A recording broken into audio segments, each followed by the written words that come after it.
ইয়াশা। আল্লাহ বলেন, হে আমার হাবিব, আপনি যাকে পছন্দ করেন তাকে হেদায়েত দিতে পারবেন না। হ্যাঁ, আল্লাহ যাকে চান তাকে তিনি কি করেন? হেদায়েত দেন।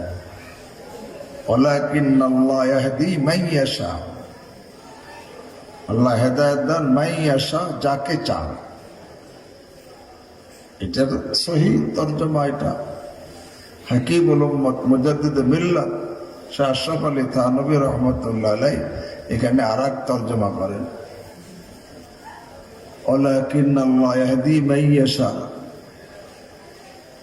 যে আল্লাহ যে তার হেদায়েত চায় তাকে হেদায়েত দেন। যে নিজের কি চায়? হেদায়েত চায়। তো ইসলাহ যে নিজের চায় এবং নিজে চেষ্টা করে, আল্লাহ তাকে ইসলাহ করে দেন। এই জন্য যার নিজের ইসলাহের ফিকির, সে যখন দ্বীনি কথা শোনে, কার জন্য শোনে? আরে নিজের ইসলাহের জন্য শোনে। প্রত্যেকটা কথাকে সে নিজের নিয়ে, নিজেকে নিয়ে ভাবে। প্রত্যেকটা কথা যখন শোনে সে নিজেকে নিয়ে ভাবে। এখন আমার আপনার প্রত্যেকেরই সংশোধনের প্রয়োজন আছে। আল্লাহ আমাকে ইসলাহ দান করেন। তো ভাই, এত সময় আমাদের মেরাজনগর মাদ্রাসার মোহতামিম শাহ হুজুর অত্যন্ত জরুরি কথা বলছেন।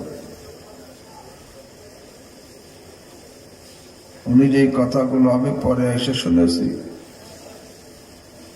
বান্দার হক আদায় করার কথা, খিদমতে খলক, মাখলুকের খিদমতের কথা, রেফাহি কাজ, জনসেবামূলক কাজের কথা বলছে। এটা বড় আহম কাজ। হযরত আল্লামা তাকি উসমানী সাহেব দামাত বরকাতুহুম বলেন, হুকুকুল ইবাদ की अदायगी जालिब रहमत इलाही है। আল্লাহর বান্দার হক আদায় করা, এটা আল্লাহর রহমতকে বান্দার দিকে টেনে নিয়ে আসে।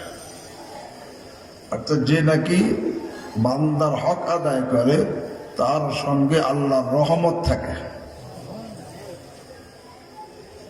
হুকুকুল ইবাদ की अदायगी जालिब रहमत इलाही है।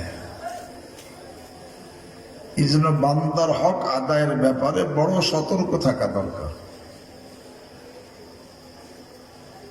আমি যে আয়াত পড়েছি এর মধ্যে বান্দার হকের আদায়ের কথাও আছে। কিভাবে আছে? আল্লাহ রাব্বুল আলামিন আরহামুর রাহিমিন জানাইছেন,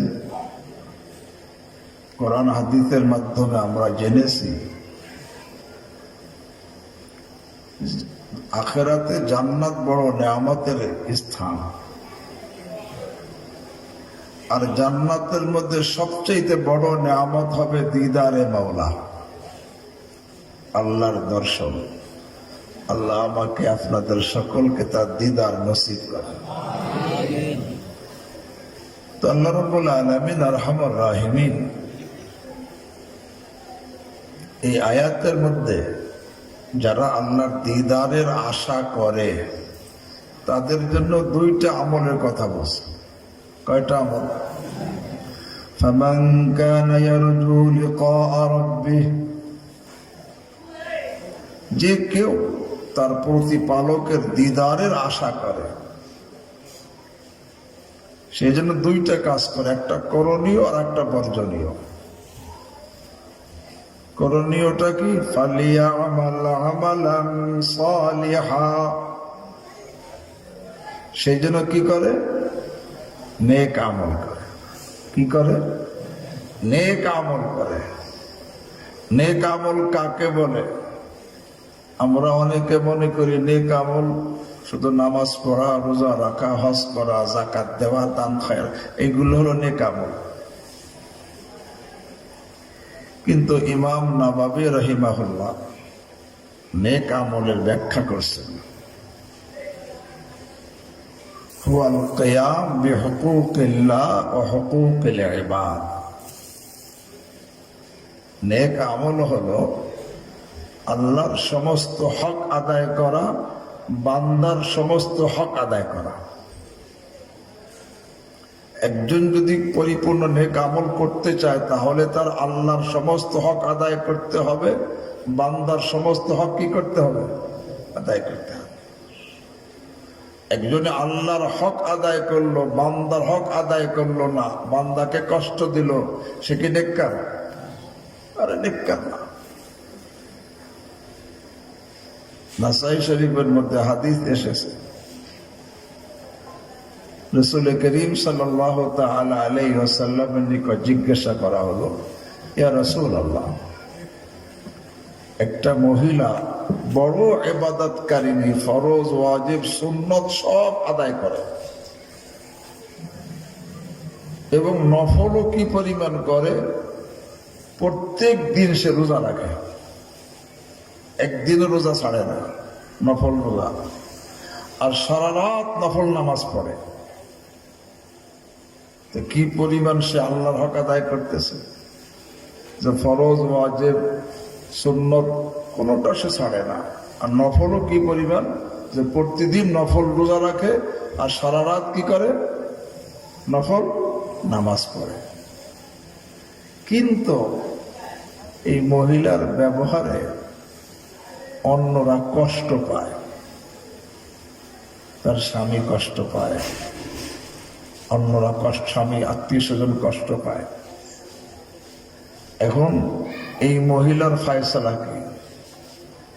যে মহিলা নফল ফরজ আদায় করে, নফল সুন্নত ওয়াজিব আদায় করে, নফল আদায় করে, আরে সুন্নত আদায় করে, নফলও কি পরিমাণ, যে প্রত্যেক দিন নফল রোজা রাখে, প্রতি রাত্রে সারা রাত নফল নামাজ পড়ে, কিন্তু তার ব্যবহারে অন্য কি পায়?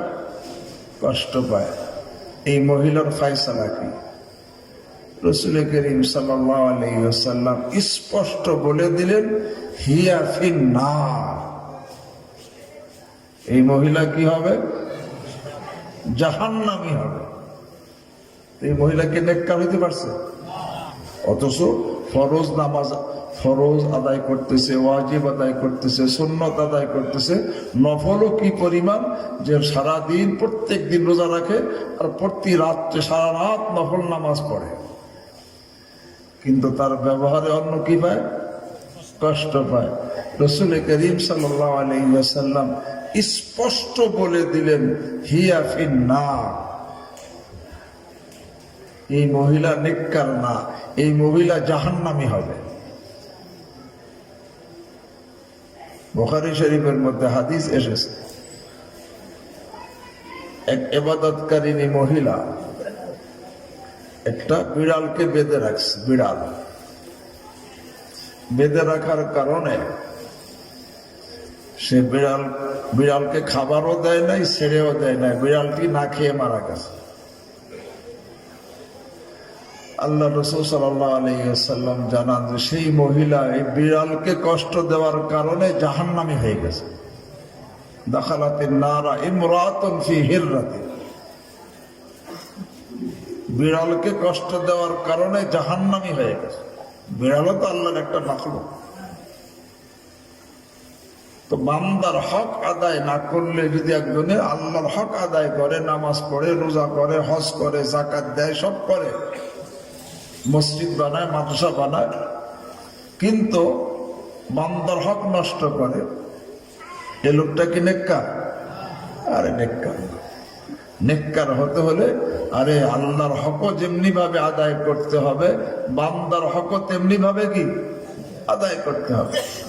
বাপ মার হক আদায় করতে হবে, আত্মীয়দের হক আদায় করতে হবে, গরিব মিসকিন এতিমের হক আদায় করতে হবে, প্রতিবেশীর হক আদায় করতে হবে, সাথীর হক আদায় করতে হবে।